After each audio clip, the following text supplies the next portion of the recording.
Ko nozīmē redzēt ar acīm ciet? Tātad, mūsu prāts, kā es teicu, viņš konstruē visu laiku. Acis jau paši par sevi neredz.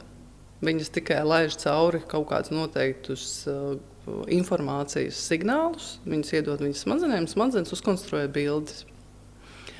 Un mēs esam iemācīti, ka mums ir 5 maņas, ar kurām mēs ikdienā operējam. Tātad tauste, garša, smarža, kas mums tur vēl redze, oža. Ja? Un mums liekas, ka tas ir tas limits. Bet patiesībā maņu ir vairāk. 6. maņa, starp citu, ir tas iekšējais līdzsvara sajūta, kas notiek automātiski, kad tu brauc pagriezienā, piemēram, to ķermenis sasveras no vienas uz otras. Tā arī, starp citu, ir maņa. Un maņu vispār ir daudz vairāk. Un tas, ko mēs mācām bērnus no skolas vecuma un ko mēs darām, ir operēt ar šo te ārējo pasauli, izmantojot šīs te maņas, kas miedarbojās ar ārējo pasauli. Jā, mēs varam pagaršot, pataustīt un tā tālāk. Bet mums ir arī iekšējā pasaule. Jā, visspilgtākais piemērs, kā viņi darbojās, tāds parastākais, visspilgtākais, vienkārši parasts piemērs ir par to pašu citronu. Jā, ja mēs tiešām iztēlojamies citronu savā iekšējā pasaulē, ka mēs viņu tur jau sākam sajust, sagaršot, un tā mums objektīvi izmērāmajā ārējā pasaulē parādās daudz vairāk siekalu. Ne? Kā? Kas tas ir par mehānismu? Ka mēs ar savu iekšējo pasauli ietekmējam arī šo te ārējo pasauli. Un tad ir mums, labi, ir iekšējā pasaule. Un tad, lai es ar viņu kaut kā sazinātos, man ir vajadzīgs maņas, lai es varu saprast, kas notiek manā šajā te iekšējā pasaulē.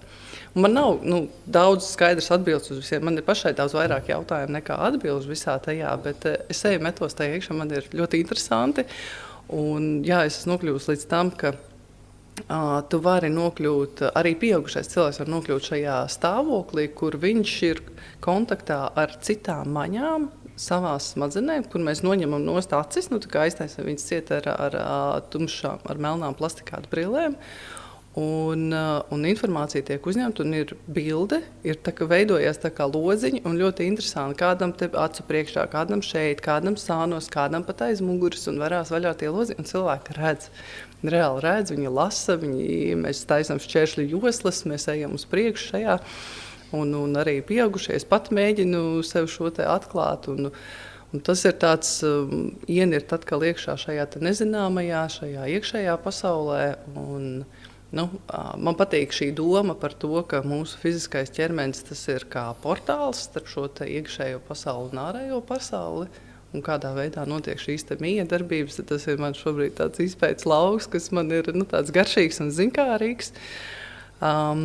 Ir, protams, arī man šie skaidrojumi, tur labā smadzeņu puslode, kreisā smadzeņu puslode, ja, kur mēs šī loģiskā, analītiskā domāšana, tā ir šī kreisā smadzeņu puslode, ko mēs darbinām ikdienā pārsvarā. Un kāpēc es dodu bērniem šo redzēt ar aizvērtām acīm un šos intuīcijas treniņus, tie pārsvarā ieslēdz šo labo smadzeņu puslodi. Un tad jau tas apzinātības līmenis, ja mēs saslēdzam viņas abas divas kopā, ir pilnīgi cits šiem bērniem veidojās. Ja viņiem ir tāds iekšējs, es atvainojos, bullshit radars auga. Ja? Tas ir viens no tādiem bonusiem. Saglabājās, trenējās šis iekšējais līdzsvars, iekšējais miers, jo tas ir tas stāvoklis, no kura viņi var sākt redzēt. Ja man atnāk uz nodarbību bērns, kurš ir tikko pēc skolas, viņš ir satraukts emocijās, viņi grib tur izdauzīties, izārdīties, un viņi uzvelk tās brilles un neko neredz, nevar. Viņš nevar nokoncentrēties. Viņš nevar nokoncentrēties, jā. Un tas ir tas, ko pieaugušie meklē šobrīd arī savās ikdienās, kā es varu nokoncentrēties. Un tad tas ir tas, ko es gribu jau dot bērniem no bērnības, ka tu vari sevi savākt, redz, kur tev ir instrumenti, tev ir elpošana, tev ir apzinātība, nosauc, kas notiek, un ieej savā citā stāvoklī, viņš uzvelc brilli, ok, tagad es redzu. Un tas trenē šo, nedomājies, ja tu visu laiku bija trenējis tur labo roku, ja? Tagad tev izrādās ir arī kreisā roka. Tagad kāds laiciņš paiet, mēs viņu pietrenēsim klāt, un tad mēs saliksim kopā abas divas, ja tur labā un kreisā smadzeņu puslode, abas divas aktīvas.